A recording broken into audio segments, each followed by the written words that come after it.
What if I told you the story of God did not begin on Mount Sinai? What if, before the name Yahweh was whispered from a burning bush, other names, other faces of the divine reigned in the consciousness of humanity, and those faces were black? For millennia, a truth has been systematically erased.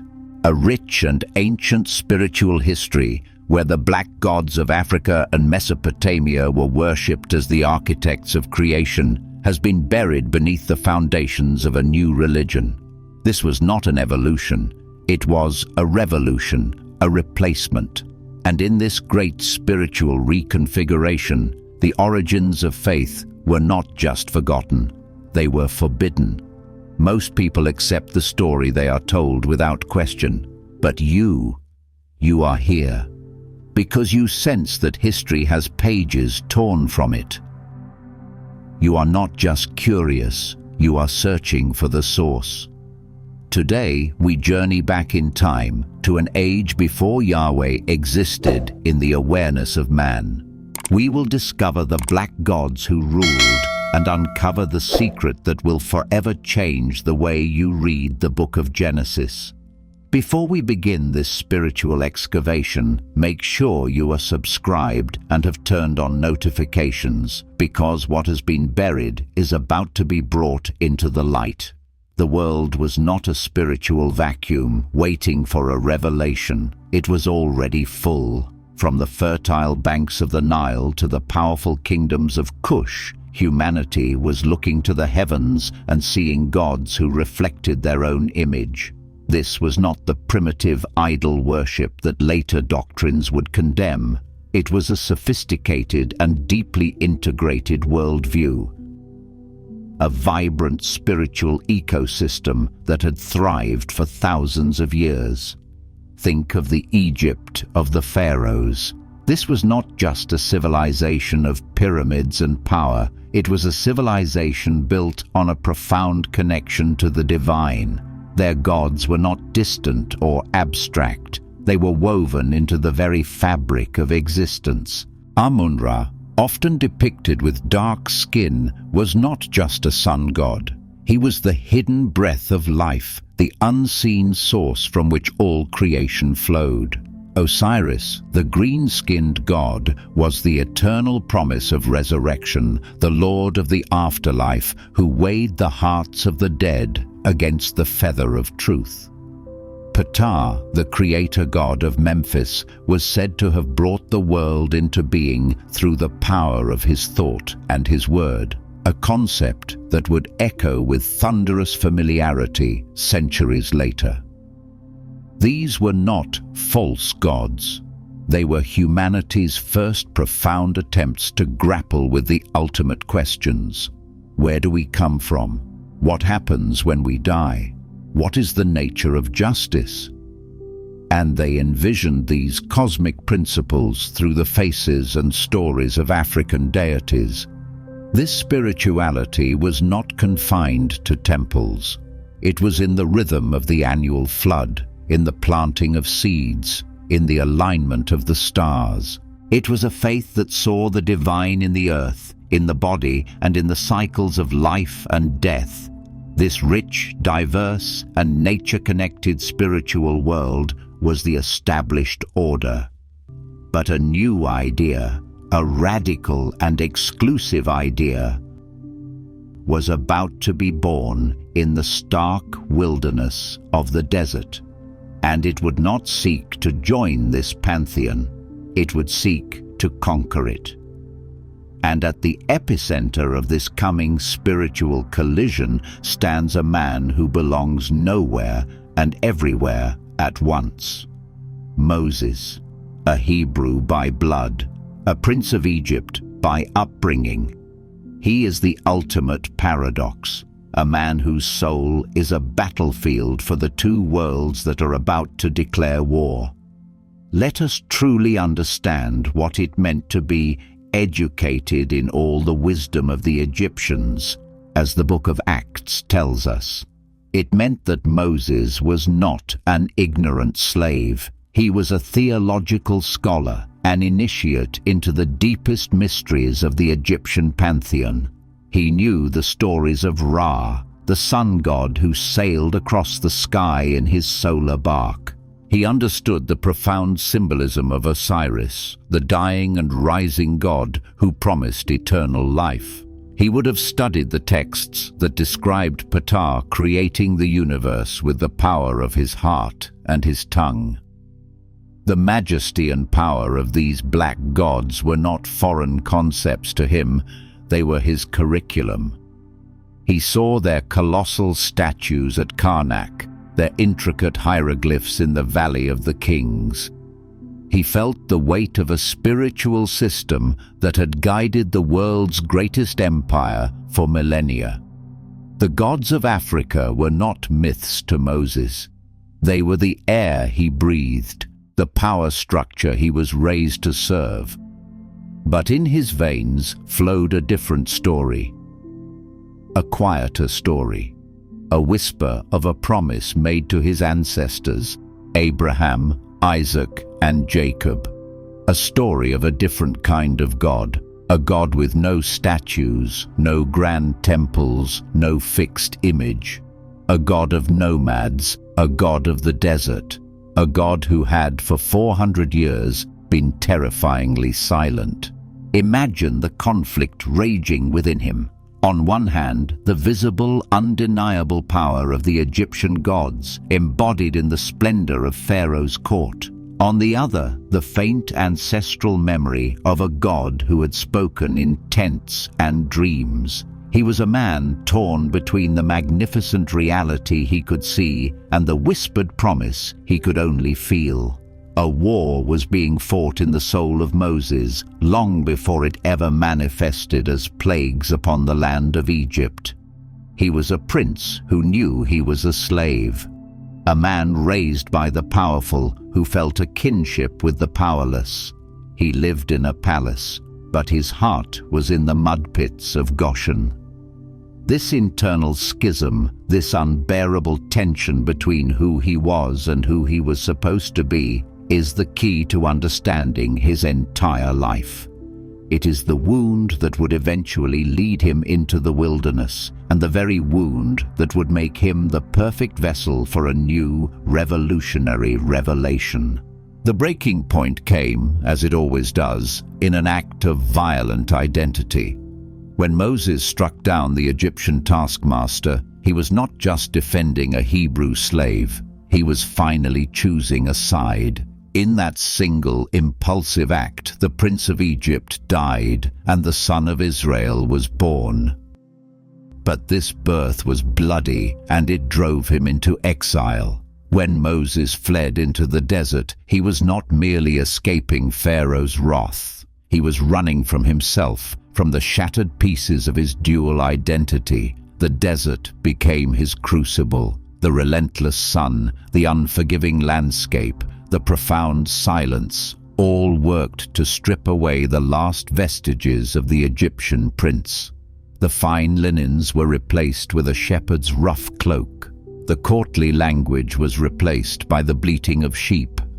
The complex theology of Thebes and Memphis faded into the simple, stark reality of survival. And it is here, in the land of Midian, that God provides a bridge. Not a thundering revelation, not yet, but a man. Jethro, the priest of Midian. Notice the pattern. Once again, the divine plan intersects with a figure from outside the chosen lineage. Jethro is not a Hebrew. He is a Semite, yes, but a man who worships a different God, El Shaddai perhaps, the god of the mountain. He is a priest king, an embodiment of that ancient wisdom that existed long before the law was given. And it is this man who gives Moses sanctuary, a wife, a family. He gives the broken prince a new identity, a shepherd. For 40 years Moses wanders the wilderness. 40 years, a generation. Long enough for a prince to forget the feel of a throne, long enough for an empire to forget his face, long enough for the grand, imposing gods of Egypt to become distant memories. The God of Abraham, too, must have seemed like a fading whisper, a story his mother had told him long ago. He was no longer a prince. He was no longer a scholar. He was a man of the earth, his hands calloused from his staff, his face weathered by the wind. He had become empty. This emptying was not a punishment. It was a preparation. God had to drain him of Egypt before he could fill him with Sinai. He had to erase the complex answers of the priests of Ra before he could give him the simple, terrifying answer of the burning bush. Moses had to lose himself completely to become a nobody in the middle of nowhere before he could become the vessel for the most radical revelation in human history. The gods of his youth had been gods of place, of temples, of statues. The God who was about to reveal himself would be a God of fire, of voice, of pure, uncontainable being. And for that encounter, a man must first be brought to nothing.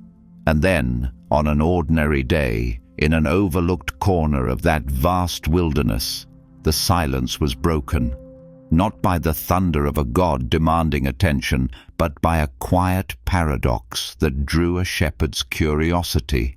A bush was burning, but it was not consumed. This was the signal. This was the opening of the veil. Moses, the man who had been emptied, turned aside to see this great sight. And from the heart of the unconsumed fire, a voice called his name. It was not the regal, distant pronouncements of the gods of Egypt. It was an intimate, personal call. Moses, Moses.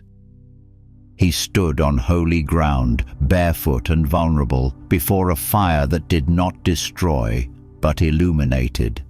And from that fire, a name was spoken, a name that would redefine the very concept of God. Moses asks, "Who shall I say has sent me?" And the answer that comes is the pivot upon which all of history turns. The voice does not say, "I am Ra, the god of the sun," or "I am Ptah, the creator." It does not give a functional title. It gives a declaration of pure being. I am that I am. Let the revolutionary power of that statement land. The gods of Egypt, for all their majesty, were definable. They had roles, jurisdictions, origin stories. They were the god of something, the sun, the river, the underworld. They were nouns. The god of the burning bush refuses to be a noun. He is a verb, a state of perpetual, self-existent reality. I am. Full stop. This was not another god entering the pantheon. This was a declaration that the pantheon itself was an illusion. This was a being stepping forward not as a participant in the cosmic drama, but as the author of it. This was a claim of absolute singularity, a reality so total that it rendered all other deities not just false, but irrelevant.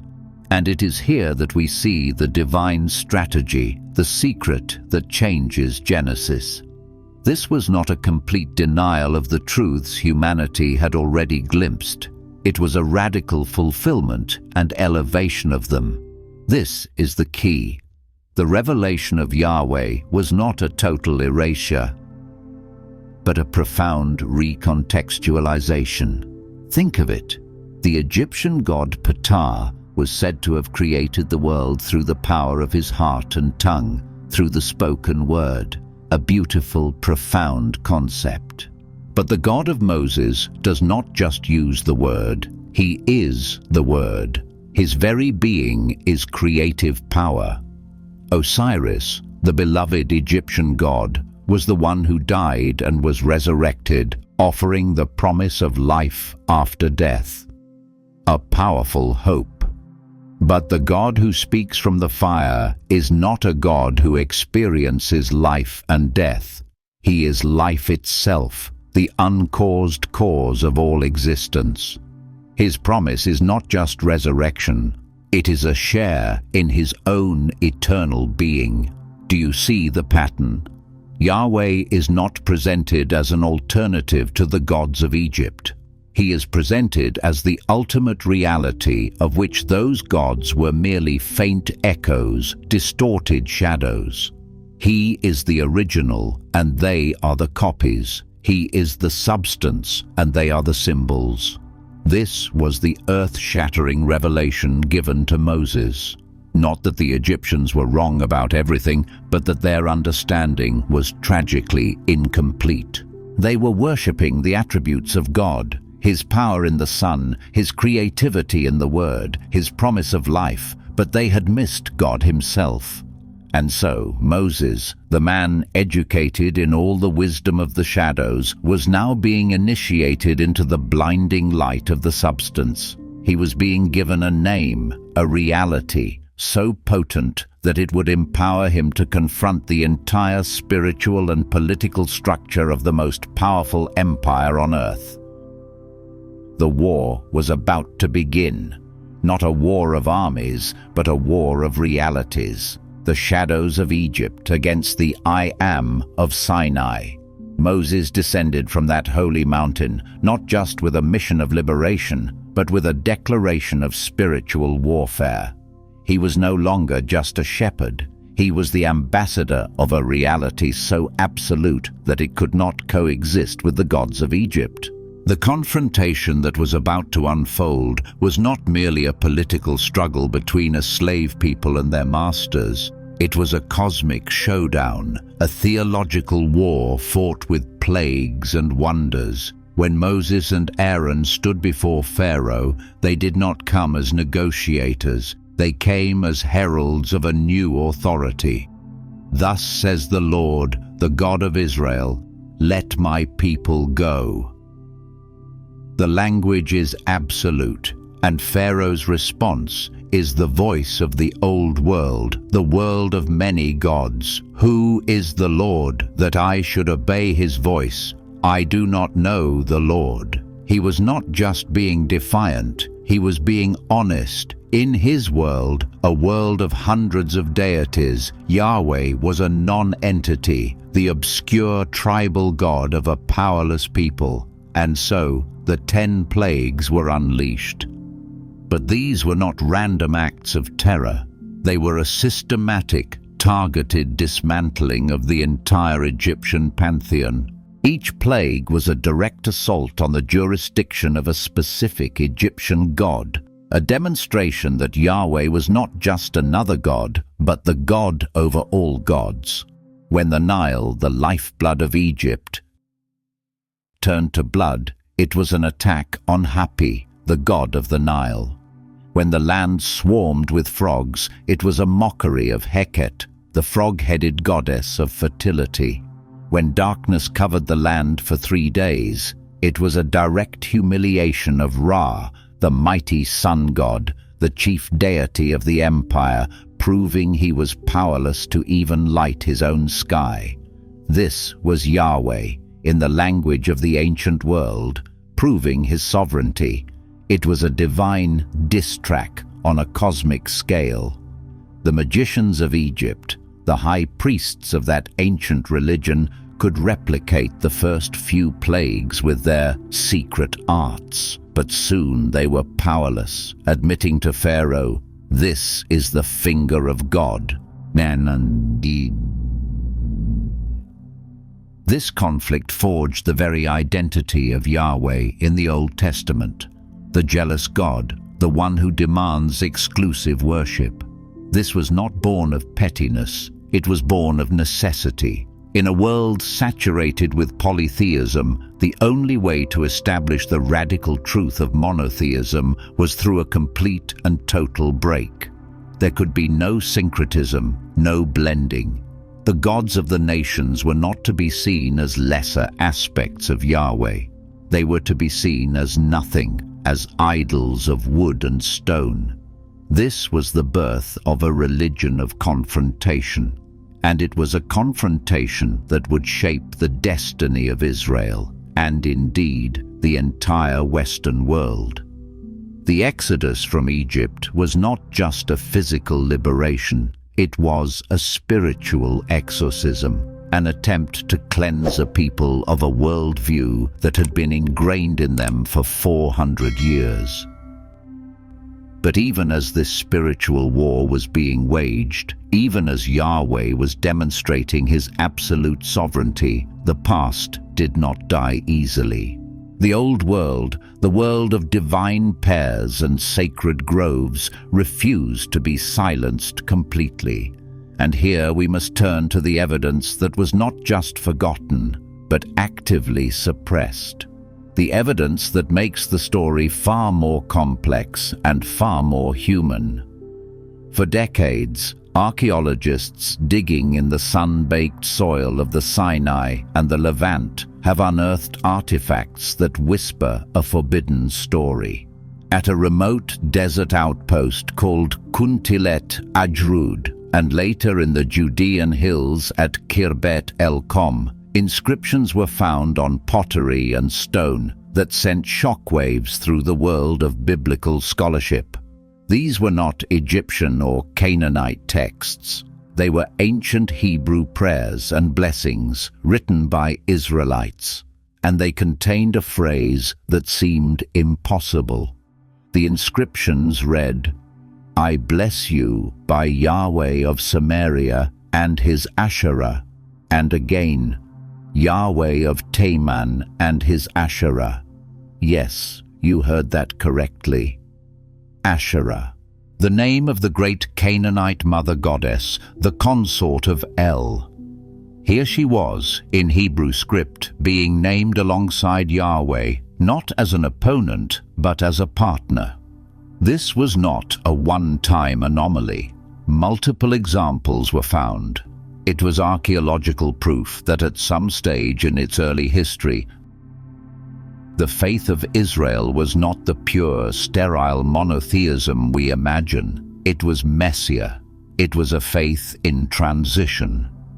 What does this evidence tell us? It reveals that the battle against the old gods was not just an external war against the Egyptians or Canaanites. It was an internal civil war, fought in the hearts and minds of the Israelites themselves. They had left Egypt, but the memory of a world where the divine had both a masculine and a feminine aspect was deeply ingrained. They had been commanded to worship Yahweh alone, but the concept of a solitary male deity without a divine consort may have felt incomplete, unbalanced. And so, for a time, they seem to have attempted a syncretism. They tried to merge the old with the new. They worshipped Yahweh, but they kept Asherah by his side, likely represented by the sacred poles or groves that the Bible's prophets so furiously condemn. This is the context for the relentless, fiery condemnations of the prophets. When Elijah and Jeremiah and Hosea rail against the worship of Asherah on every high hill and under every green tree, they are not fighting a foreign religion. They are fighting a popular, homegrown Israelite folk religion. They are fighting to purify the faith from within, to establish the radical, difficult truth of Yahweh's absolute singularity. The story of the golden calf at the foot of Sinai takes on a new, deeper meaning.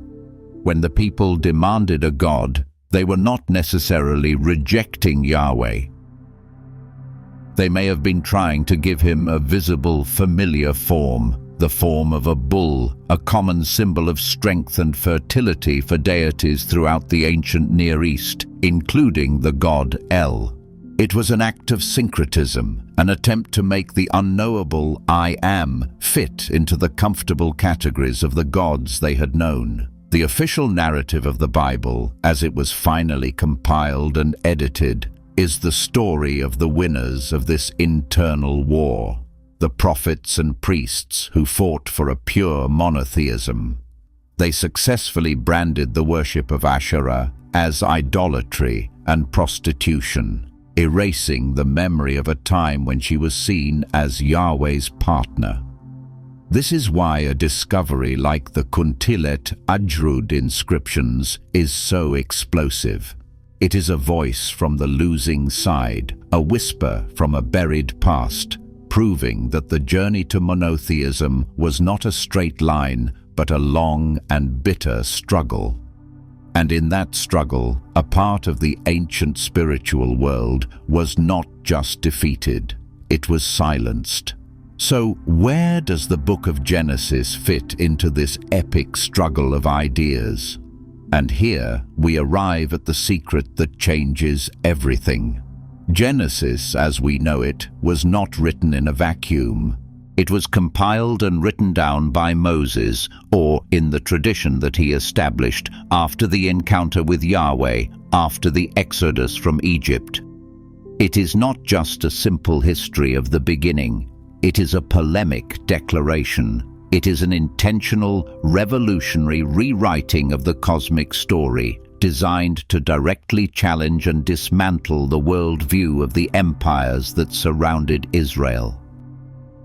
Genesis chapter 1 is not just poetry. It is a theological atom bomb dropped on the pagan mythologies of Egypt and Babylon. Every line is a calculated refutation of the gods that Moses had been educated to revere. Think of the Egyptian creation story. The world begins in a chaotic, watery darkness from which the sun god Ra emerges. Genesis 1 begins in a similar way. The earth was formless and empty. Darkness was over the surface of the deep.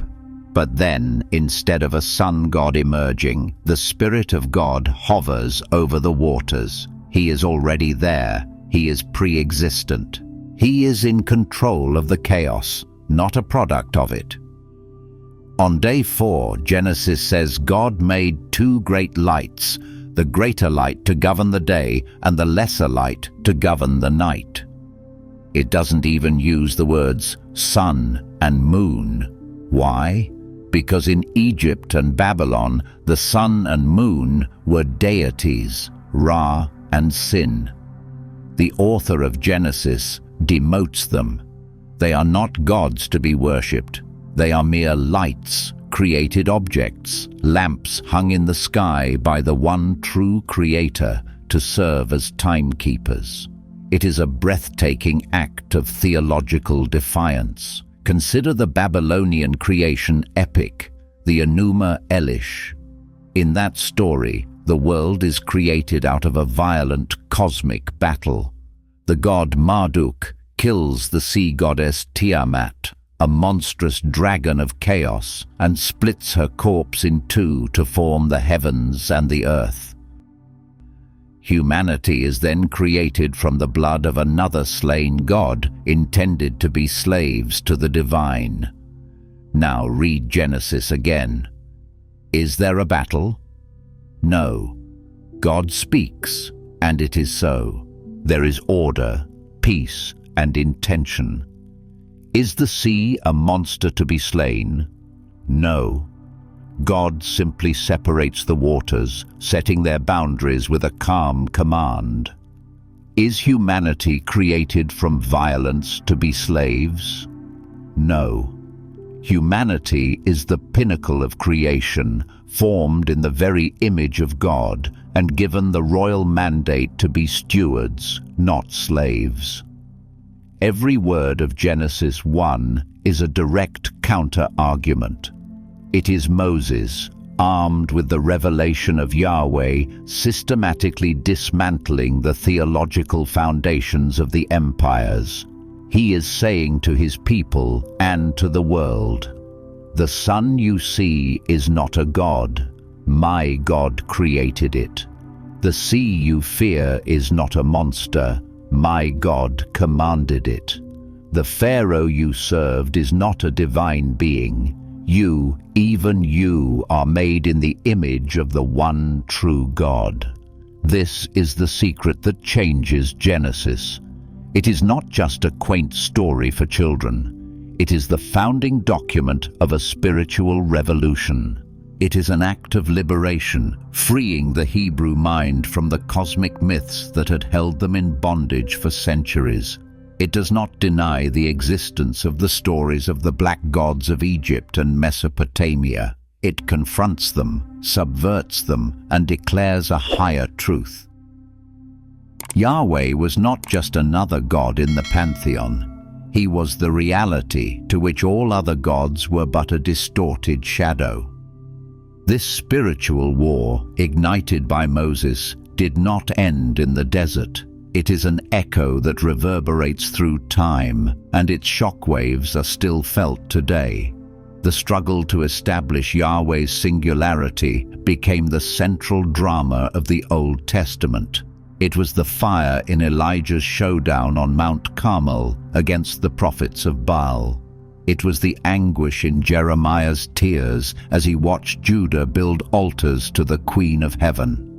It was the relentless driving force behind the prophetic call to have no other gods before me. But this was not just a war of doctrines. It became an internal war, a war for the soul of humanity.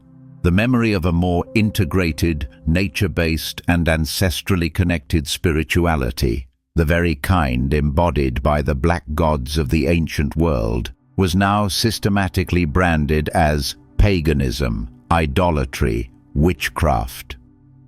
The sacred feminine, once represented by goddesses like Asherah and Isis, was demonized and exiled from the heart of Western religion, leaving behind a spiritual landscape that was exclusively masculine, hierarchical, and disconnected from the earth. The consequences of this ancient divorce are all around us. The modern spiritual hunger, the sense of alienation from nature, the feeling that God is a distant, doctrinal concept rather than a living, breathing presence. All of this is the inheritance of that ancient war. We are the children of a faith that, in its struggle for uniqueness, severed its own roots. And the echo of this war continues in our time. The rise of alternative spiritualities, the renewed interest in ancestral rituals, the longing for a faith that is less about dogma and more about direct experience. These are not new trends. They are the resurgence of a spiritual memory that was never truly erased. They are the soul's attempt to recover what was lost, to find a connection to the divine that is not filtered through layers of institutional control. The battle lines drawn by Moses in the desert are still being drawn today. It is the tension between a faith that demands absolute, exclusive belief and a spirituality that seeks connection in all things. It is the conflict between a God who is seen as separate from creation and a divinity that is understood to be immanent within it. This ancient war is not over. It has simply moved from the battlefields of Canaan to the landscape of your own soul. This journey is not meant to lead you to choose a side, Yahweh versus Osiris. It is meant to lead you to a recognition that the spiritual journey of humanity is a complex, often painful and magnificent story, and that vital truths were sacrificed in the name of singularity. The story of the black gods before Yahweh is not a call to abandon your faith, but an invitation to make it whole. Do you feel that disconnect in your own spirit? A faith that seems separate from your body, from nature, from the wisdom of your heritage? Perhaps it is because you are living in the legacy of this ancient war, a war that taught us to fear our own roots, to distrust the earth beneath our feet, and to silence the divine feminine within and without. The path to healing is not to reject the revelation of Sinai, but to integrate it. It is to understand that the profound truths glimpsed by the ancient Egyptians of a creator God, of justice, of resurrection, were not lies. They were echoes. they were shadows cast by a coming reality. The revelation of Yahweh to Moses was not a total erasure of these echoes. It was the arrival of the voice itself, the substance that cast the shadows. The healing begins when we stop seeing these stories as a conflict and start seeing them as a conversation, a progressive revelation. It begins when we allow ourselves to honor the wisdom of our ancestors, to recognize the divine whispers in ancient traditions while still clinging to the ultimate truth that was finally made clear. It is to understand that the revelation to Moses was not a demolition of what came before, but the clarification and fulfillment of what humanity had always been searching for. So, the invitation today is to begin reconnecting the broken link. This is not about building an altar to Ra. It is about recognizing the majesty of God in the Son He created. It is not about reviving the cult of Asherah. It is about re-honoring the sacred feminine and the wisdom that has been suppressed. It is about walking barefoot on the earth and feeling the sacredness that Genesis first declared. If this story has resonated with you, it is because your soul remembers. It remembers a time when the world was alive with spirit. The choice now is not to return to the past, but to bring the wholeness of that past into your present. What do you think of this idea? Is Yahweh the fulfillment of these ancient longings? Share your thoughts below. This conversation is just beginning.